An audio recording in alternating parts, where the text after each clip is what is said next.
You walked into that meeting with your child's whole life in a folder. You sat across from a table full of professionals. And you left feeling like nothing you said actually mattered. The school told you your child was fine. They told you what they were going to do. They handed you a document and waited for you to sign it. And somewhere in the back of your mind, you knew. You knew it wasn't enough. You knew they weren't telling you everything. You just didn't know what you didn't know, so you signed it. That ends today. I'm going to tell you exactly what those meetings are designed to do. What your rights actually are. And how I used AI to walk into every meeting after that. And get exactly what my son needed. Honestly though, make it make sense. Let me tell you what an I.E.P meeting actually feels like, because nobody prepares you for this. You walk in and the room is full of people who work together every day. They have a rhythm. They have a language. They have a process. And you are the only person in that room who is there for your child, instead of for a paycheck. The energy is sterile, clinical, like you're at a deposition instead of a conversation about your baby. There is no warmth. There is no partnership. There is no, let's figure out together what's best for your child. What there is compliance.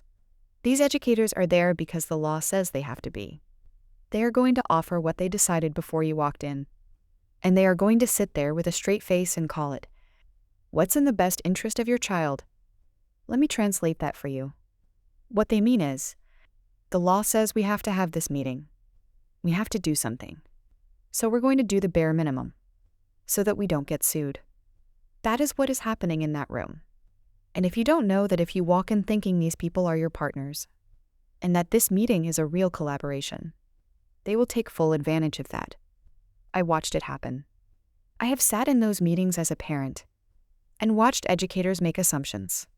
The moment I walked through the door, they sized me up. They decided what kind of parent I was, and they calibrated exactly how much to offer based on that assessment. When I would push back, when I would ask for something different, something more, something better, there was always one person at that table who would visibly stiffen. You could see it. The slight lean back, the tight smile, the language that was designed to make me feel like I was being unreasonable, like I should be grateful for what was on the table, like asking for more was asking for too much. Unfortunately for them, I am an educator. I know my rights, and I do not back down. My language became very clear, very fast. I told them what was going to happen. I told them what was not going to happen. And I made sure everything I said went into writing, so I could hold them to it. But here is what I want you to understand. I should not have had to do that. No parent should have to walk into a meeting about their child's education and fight like they're in a courtroom. And the fact that most parents don't know they even have the power to fight, that is by design. Let's be very clear about what an I.E.P meeting is designed to do. It is not designed to give your child the best. It is not designed to give your child the most. It is designed to give your child enough. Enough that the school has fulfilled its legal obligation. And enough that you will sign the document and go home. That is the baseline. And if you don't know that, you will accept the baseline and call it a plan. So let me give you what the school is not going to volunteer. First, you are the legal authority in that room. Every single person at that table cannot do one thing for your child without your approval. Not one thing. They cannot place your child in a program. They cannot assign a service. They cannot change a classroom structure without your signature. That means you have the power, not them. Second, you can say no to anything, and you do not have to justify it. If they offer a service you don't want, maybe it pulls your child out of class during instruction. Maybe it highlights their needs in a way that singles them out. Maybe it just doesn't feel right. You can look them in the eye and say no. Full stop. No explanation required. Third, if they tell you they don't have a resource you're asking for, that is not the end of the conversation. That is the beginning of it. Your next question is, how will you replicate this support for my child? Because the absence of a resource is not an excuse. It is a problem they now need to solve. Put the solution in writing. Fourth, and this is the one I cannot stress enough, read the document before you sign anything. Read every word. If the wording is unclear, ask for it to be changed. If something is missing, ask for it to be added.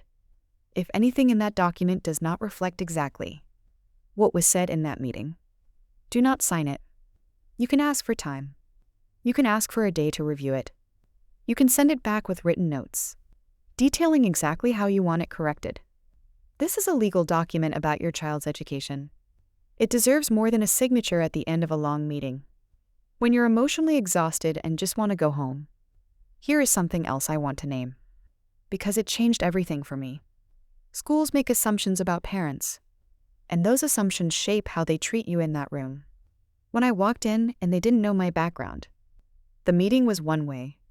The moment I told them I was an educator, told them my level of leadership, told them clearly what I expected and what I would not accept, the entire energy shifted. Suddenly, they were asking for my input. Suddenly, they were checking in for my approval. Suddenly, we were partners. And I want you to hear what I'm not saying. I'm not saying you need a title to be taken seriously. I'm saying that they gave me partnership. Only after I demanded it. You should not have to demand to be treated as a partner in a meeting about your own child. But until the system changes and we're not holding our breath, you need to know that you can demand it. And you should. My son got his first I.E.P in 2013. There was no AI. There was Google, and there was determination. And there was a mother who was not going to let the system decide her son's story. I started researching his symptoms. I attended autism conferences. I built my knowledge from the ground up, because nobody was handing me a roadmap. What I knew from the beginning was this. My son was high-functioning. He had some verbal delays, some neurodivergent cognitive structures, some social differences, but he did not need a special education classroom. He needed support structures. And I knew exactly what I wanted those to look like. I did not want him pulled out during core instruction. I did not want him missing extracurriculars or lunch or playtime. I did not want him singled out or made to feel different. I wanted push and support. Someone in the room with him, supporting him, while he learned alongside every other kid in his class. That was my position. And I held it through every meeting, every year, even when they pushed back. Fast forward to 2024. Now I upload his I.E.P directly into AI. I tell it his goals. I tell it the classes he's taking. I tell it his strengths, his challenges, his capacity. And I ask it to show me subject by subject how to structure this I.E.P to actually meet his needs. What comes back is language I would not have had on my own. Rationale, context, specific accommodations tied to specific subjects. Requests that are grounded in research, not just in a mother's instinct. Even though the instinct was right all along. I walk into those meetings now with a document of my own. I know what I'm asking for. I know why I'm asking for it. And I know how to respond when they tell me no. That is the difference AI made. Not in the love I have for my son. That was never the issue. In the preparation. In the language. In the confidence of knowing I have done the research. And I am ready. Let's close with something you can actually do. Because that's what we do here. We don't just say the thing, we give you somewhere to put it. Before your next I.E.P meeting, do this one thing. Get honest about your child. Not the version of your child you present at school pickup. The full picture.